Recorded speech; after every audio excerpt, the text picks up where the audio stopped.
Hello, broadcasters. Welcome to episode 249 of the StreamYard Live Town Hall. My name is Geige, and I'm here with Dan, of course. Dan, how are you doing? Doing good. How you doing? Doing well. We have an exciting feature to announce for tonight, and we also have a special guest from the support team. So both of those things should be fun. For anyone new here, Dan and I are the founders of StreamYard, and we do these town halls every single Sunday at 6 p.m. Pacific. We do them for a few reasons. One is to stay in tune with all of you, go through the same flow that you all do with your own shows and productions. Two is to answer any of your questions. That's why we're calling it Ask StreamYard. So if there's anything you'd like us to touch on tonight, feel free to leave it in the chat. We'll do our best to get to as many as we possibly can. And I always mention the three pillars of StreamYard, which are ease of use, stability, and professional streams. So if you're about those three things, StreamYard is the tool for you. See folks hanging out from all over the world tonight. It's great to have all of you here. Hey, Nancy, nice to see you. Hope you're doing well. Before I forget, we have some awesome shows on StreamYard to mention. We have, where are they now? We have YouTube channel reviews with Dee and Daniel the second Saturday of every month. Really fun show if you're looking to grow on YouTube. Dee and Daniel are both pros when it comes to all things YouTube, and it's a really fun show where they give specific advice on individual channels and should hopefully spark some thoughts on how to think about things like your audience, your niche, thumbnails, all kinds of helpful tips and tactics. And then we have Enhance Your Live Streams the last Tuesday of the month with Nick Nimmin, who again is a pro when it comes to all things video, but definitely check that one out for your specific live streaming questions. And then one thing we've been doing at the start of these so that we get to know a little bit more about you and you get to know a little bit more about us is a fun fact. And the fun fact we had for tonight was if you have a favorite fruit. Do you have a favorite fruit, Dan? Yeah, we're getting some really random ones. Favorite fruit?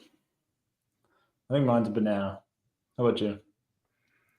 I'm definitely a huge fruit fan in general, so it's hard for me to choose. I don't think there's a single fruit that I don't enjoy. Lately, I've been enjoying like watermelon a lot. So it had been a long time since I eaten watermelon. So you kind of forget it. It's one of those fruits you sort of forget it exists a lot of times, I find. Yeah, it's I've been enjoying it lately. So for now, I'll pick watermelon, but cool. Maybe it'll change in the future. No, it's bananas. Absolutely. All right. I already see quite a few questions here. So let's do a couple questions before we get into the announcement for tonight, which I'm really excited about. Let's see here. Call Me Crafty says, is there a plan to be able to view YouTube polls and results on the StreamYard site? During my stream last night, I forgot to close and share the results since I couldn't see them on the screen. Hashtag the yard. Yeah, thanks for the question, Call Me Crafty. So it's definitely something we're open to. We've gone back and forth on it in general because the different streaming platforms have often like added polls, taken away polls, and really changed how they've worked. There hasn't been something that's been sort of established for a long period of time, but the longer that something like polls is out, the more open we are to like figuring out a way to support it in general. Outside of YouTube specifically, polls is definitely something we're going to support in On Air. I know that's not the question specifically, but we do plan on supporting it for the On Air functionality, but hopefully for YouTube specifically at some point as well. And for anyone that's never heard of it, On Air it's our webinar tool. That's what Gage is referring to. I don't think YouTube actually supports it through their API right now either. For the polls? Yeah. Cool. We actually have a couple questions about On Air here. Let's see here. Marquette, hopefully I'm pronouncing your name right. If not, I apologize. On StreamYard On Air webinar, when people sign up with their email once, do they have to sign up again for a future webinar or not?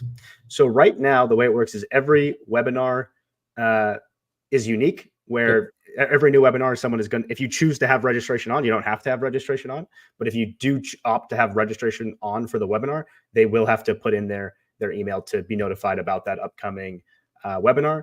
The idea of something where you can sort of like subscribe to all upcoming webinars is interesting, something to think about. I'd be curious if that, I assume that you asked the question, that is something you'd like to see, but if there's anything specific there, Marquette, I'd love to know how you'd like to see that work.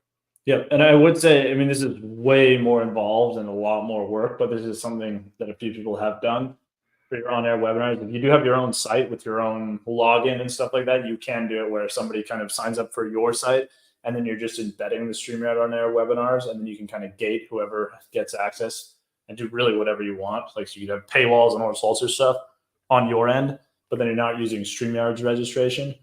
Yeah, way more involved, a lot more work. Enjoying all the fruit answers. A big Cool.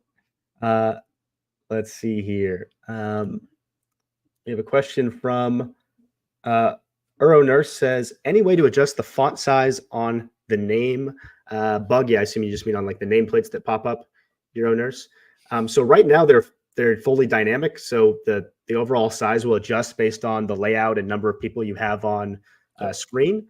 In terms of giving more flexibility of that, giving you more flexibility over that in the future, it's definitely a possibility. For now, we just try to make sure it's the most legible size based on the given layout.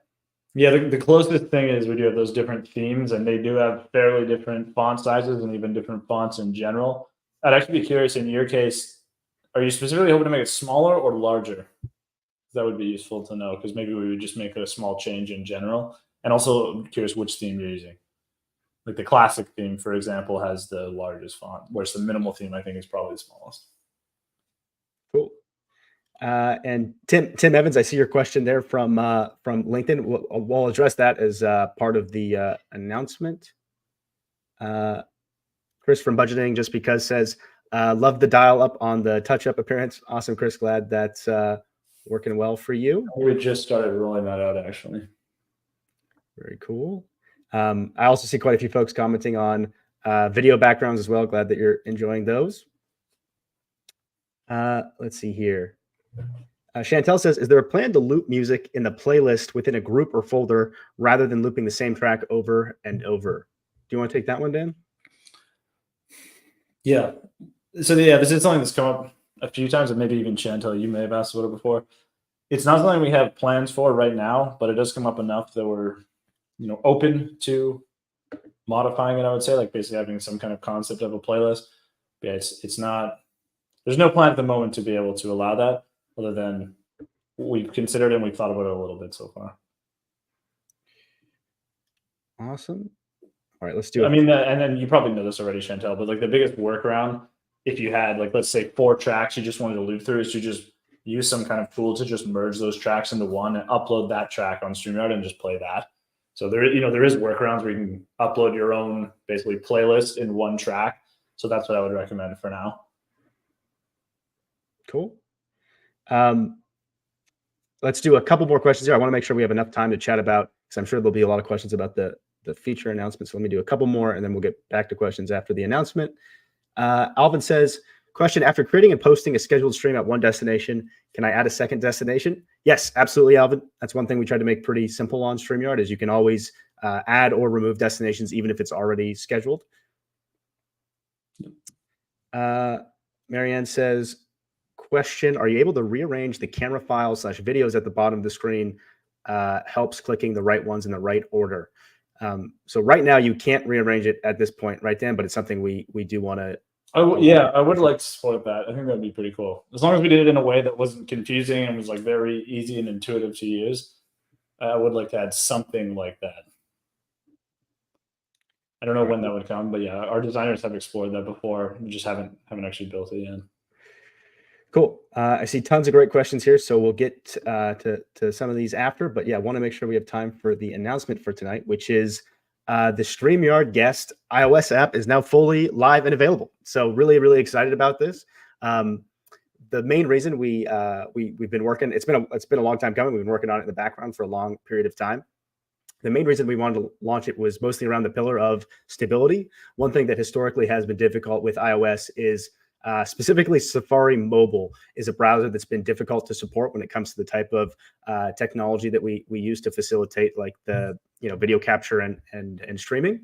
So by having a native mobile app, it unlocks all kinds of cool possibilities, but the most important one being just being able to offer you and specifically your guests the best possible experience when it comes to actually joining a StreamYard studio. So this means, much better audio quality, much better video quality, less stutters, better compatibility when it comes to things like microphones and whatnot, just because we'll have much more control over those things because we're not sort of limited by some of those aspects of the Safari mobile browser. So we're really excited about that. This first version is just for the guest experience.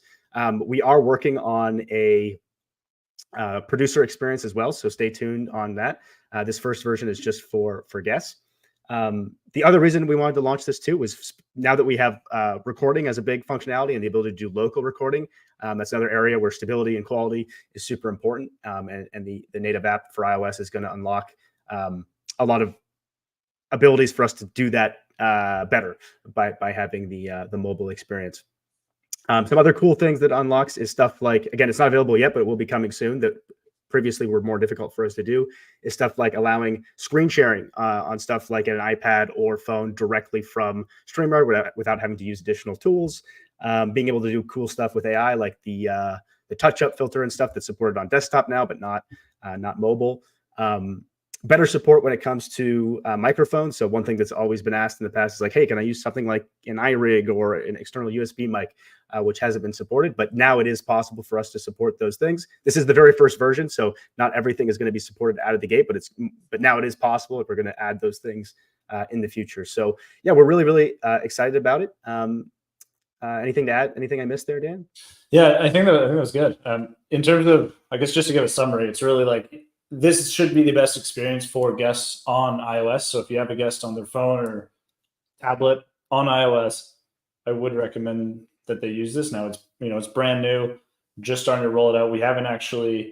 We don't push anyone into the app right now. So if you're on iOS as a guest and you try to enter a studio, we don't send people over the app or anything like that. You can still enter on the browser, and you'll always be able to enter on the browser. But fairly soon, we'll start recommending people download the app just because it is going to be a better experience. So yeah, really the benefits are it'll work better, just like highest quality possible. We don't have some like the weird Safari browser quirks, and then also more features over time. So right now we already have USB mic support. It does require wearing Bluetooth headphones in order to get the USB mic to work, but that will also be changed pretty soon, where it'll just fully support it without even having to wear Bluetooth headphones. So USB mics, like Geige said, screen sharing will come fairly soon. Things like virtual backgrounds and touch-up will come as well. And then eventually a host experience. So pretty exciting. Awesome. See, lots of questions coming in here. The first one that expected would come up a lot is around Android, if this also includes an Android application. So yeah, Nancy asking there, and then also call me Crafty. So this first version that we're working on is just specifically for native iOS and specifically the guest experience. We are working on the producer experience as well, but specifically for iOS. Android is definitely something we're open to. Historically, the Android browser has been much easier to work with when it comes to supporting those technologies and getting a stable experience on mobile. But it does still, like iOS, unlock some cool stuff by having an application. So it's definitely something we're open to. Yep. Inspire Gods people says, I literally love using StreamYard because you listen to your community and make updates. Well, thanks so much, Inspire. Really appreciate that. We love that you give us feedback. Yep. Crowley says this will be awesome for those of us who live stream in the great outdoors. Awesome, Crowley. Hopefully it is. There is just some small, I think, UI improvements as well. And I didn't want to mention this too much because we're probably going to bring the similar updates to the web mobile version as well. But for example, one of the pain points that guests have on mobile right now on their devices is you can't see the chat and the video feed at the same time because the chat is kind of in a separate modal. Whereas now there's going to be, actually I'll just pull a picture. There's separate tabs. So here's a rough picture of the iOS app where you can see there's like a video section at the top, and there's actually a comments tab that you can open up so you can see the comments and the video at the same time, which is definitely something that guests have requested before. Absolutely. It's also just a smoother experience for anyone who's kind of compared a web version of a product and a native app. It's smoother when you're moving around. It just feels nicer, better experience. Cool. Chris says, so are you guys saying it will be better to stream over mobile instead of desktop? No, that's not what we're saying. But if you are a guest on mobile or you are streaming on mobile, the best, specifically on iOS, the best experience is going to be in the native iOS app. Desktop, fortunately, we're not limited to Safari, so the limitations when it comes to mobile aren't really an issue. So we still recommend, if you have a desktop, you're going to have much more landscape to work with. You can use things like multiple monitors. We would always recommend that if it's possible for you. But if you are using mobile, we'd recommend the mobile app. Yep. Yeah. So if your guest says, "Yep, I'll join. I only have a mobile. I only have an iOS or iPhone or whatever. I don't have a computer I can join on, then I'd recommend they use the app, and we'll kind of push them towards the app soon as well. Cool. Osama says, hello, sorry for asking a request that's not included in this upgrade. No problem. Any request is good to see, Osama. When it comes to banner and ticker direction, is there any updates soon to include the opposite direction from left to right? Yes. So yeah, there's definitely some languages where it makes more sense for the direction to be the opposite direction. I don't have a specific date or anything for it, but I believe it's something that we do want to support, right, Dan? Yeah, it's something we're aware of, and we do want to support. And mostly for tickers. I don't know. I think we would probably start with the tickers because I think those are an even bigger pain point than the banners. Absolutely. I see a couple questions about things like transitions and the ability to like have a sound effect happen with a particular overlay or something like that. When it comes to that type of functionality, one thing that I've mentioned a few times in the past is there is under the same sort of theme that custom layouts were in terms of like giving folks that just want to be able to use the preset layouts that are easy can do that. But we added this functionality to essentially make your own. We are working on some really exciting stuff that is similar when it comes to the overall flow of a show. So like when it comes to really controlling every aspect of what's happening, frame by frame and really controlling those types of things. We're coming up with sort of a new set of functionalities around that. Don't have a specific date, but really excited to show it when it's ready. And I think when it comes to a lot of those types of questions around, more complicated things like syncing up transitions and whatnot, I think you'll be super happy with that iteration. All right, let's do. I do want to make sure we have time for our guest for tonight. So let's do a couple more questions here, and then we'll bring on Lauren. Let's see here. About that wall, it says, will there be some sample moving backgrounds? Yes, absolutely. We've added some, and we're going to add more sample ones, right, Dan? So there's already a lot. We may add more, but there is actually already a lot. So, and I saw you had another question about just where are they in general. So if you go into the brand tab on StreamYard and just go down to the bottom in the background section, there's a button to add a background. If you click that, no matter what plan you're on, there'll be this pop-up. If you're on a paid plan, you can upload your own. But on all plans, there's a whole bunch of examples now, and you can just choose one of those. I think there's like 12 examples or something. And it's like the one we're using right now is actually just one of the examples. So there's a bunch like this that are pretty cool. Cool.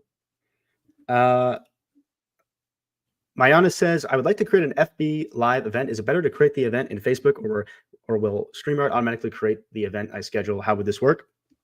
Absolutely, Mayana. I would recommend for the simplest experience to just do it directly from StreamYard. If you stream to Facebook, you'll have the option to choose the time, upload a thumbnail image, and it will automatically be created on Facebook and be synced with StreamYard, so you'll get the comments and everything. So I would definitely recommend that option. Yep. So basically, when you're creating a stream and you choose Facebook, there's a schedule for later checkbox. Just hit that. It'll schedule it for you and handle everything.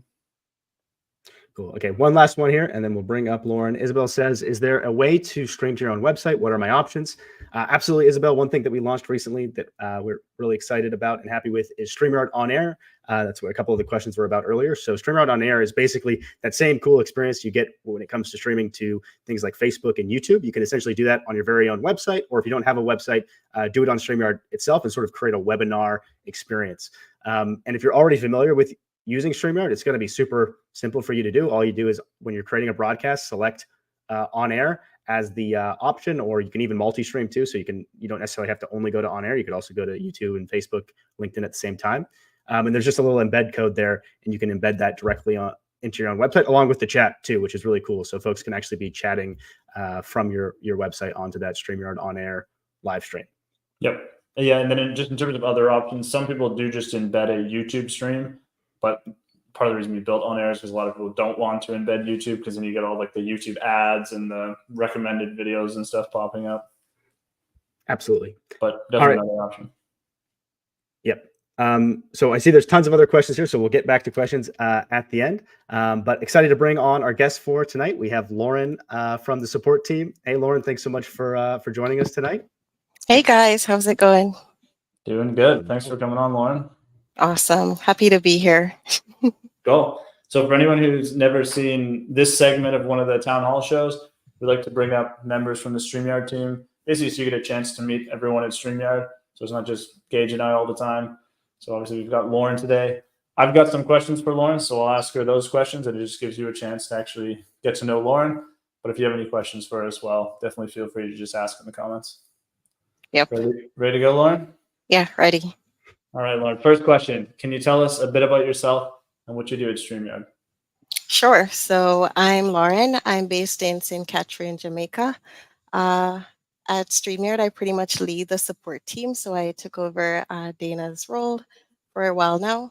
I've been in the support world for 10 years. And outside of work, I enjoy music, watching football, and eating, traveling, the works. So yeah.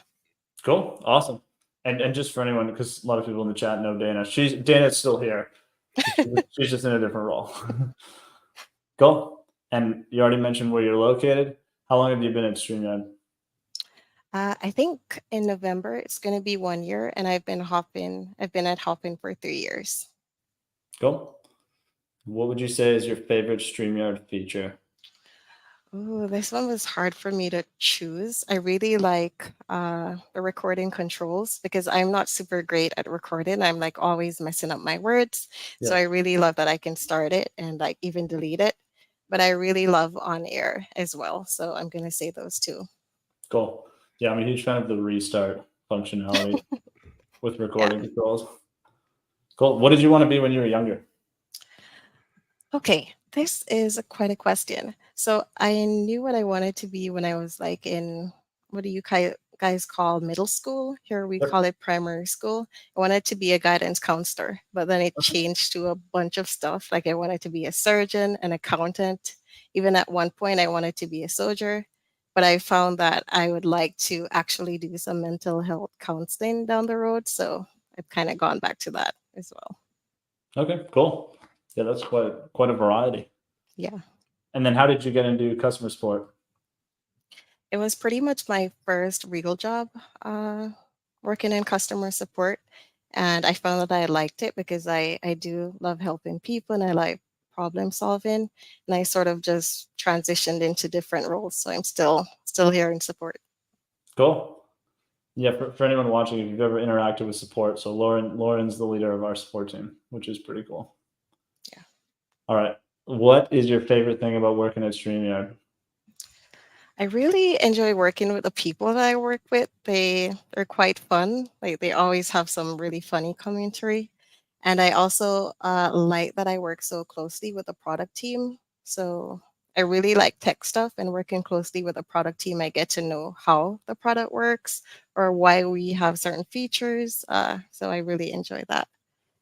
Yeah. Cool. And I like that I was going to say that I like that we get to send a lot of feedback over to you guys because we get a lot of it come through support. So we get to influence the product in some way.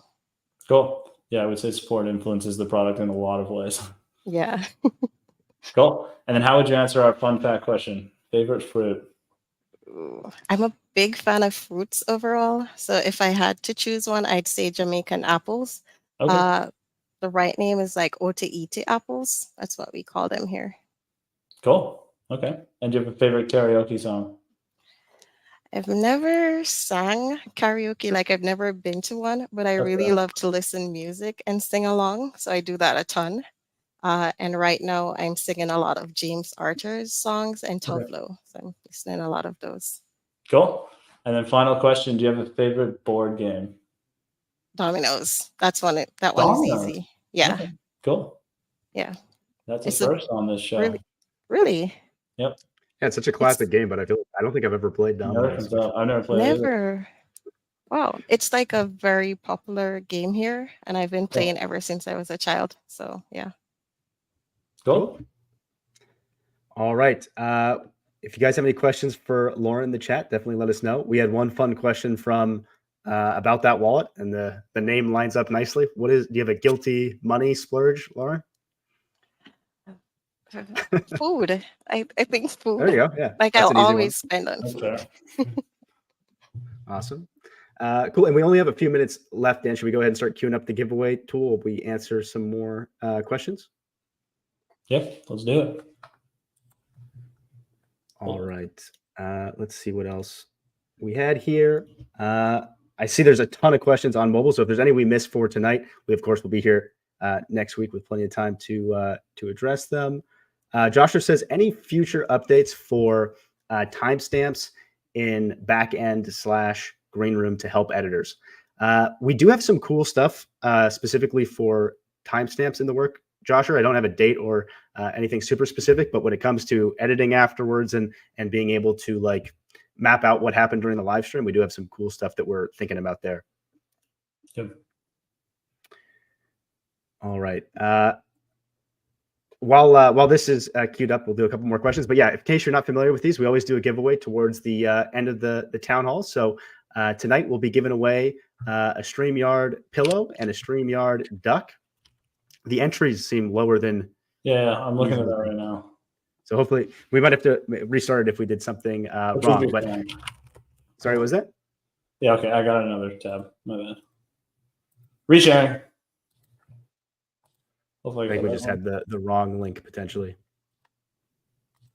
But yeah, to be eligible, all you have to do is type in hashtag the yard, and you'll have a chance to win the pillow and the duck. And if you're ever interested in running a giveaway, yeah, that looks better. If you're ever interested in running a giveaway like this yourself, we actually made this tool available at StreamYard.com/giveaway. And there's a video that walks through exactly how to do it. You can even choose your own keyword and stuff. So if lost my train of thought. Oh yeah, if you have any questions, we'll answer those while we'll give you a few 10, 15 seconds or so to get in your entries. James says, is the app available on iPad? Yes, it is available on iPad, all iOS devices. Yeah, good question. Let's see here. Workhorse Wrestling Network says, will there be an update to see X/Twitter comments? We certainly hope so. So if it's something that we're sort of waiting on when it comes to X and Twitter and what they serve through their API. But as soon as they support it, it's definitely something we will facilitate through StreamYard. Yep. About that, Wallet says, where did y'all go for the moving background? So this is actually one of the ones that our design team made and similar to a lot of the examples that Dan was talking about before. Yep. When it comes to making them, that was something that came up a lot during the first, when we mentioned the feature for the first time. So I think we're going to try to make some more resources for folks on how to have folks on the design team walk through how to actually make them. But popular options are Adobe Spark is one popular option for making the moving backgrounds. Any other? A lot of Adobe products, honestly. It's mostly Adobe products, I think, for this. But we are going to work on some more resources because it's an area that's newer to Dan and I as well when it comes to making cool animations. All right, as the entries. It's pretty stable, yeah. Because I started a bit later, we would have missed the first few people. So sorry about that, but still a lot of people here. And sorry, just a reminder, what are we giving away? Giving away a StreamYard pillow and a StreamYard duck. Cool. Good luck, everyone. Good luck. Good luck.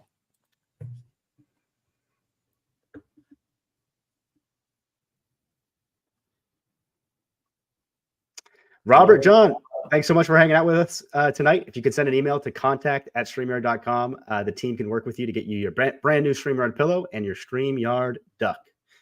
And on that note, this was episode 249 of the StreamYard Live Town Hall.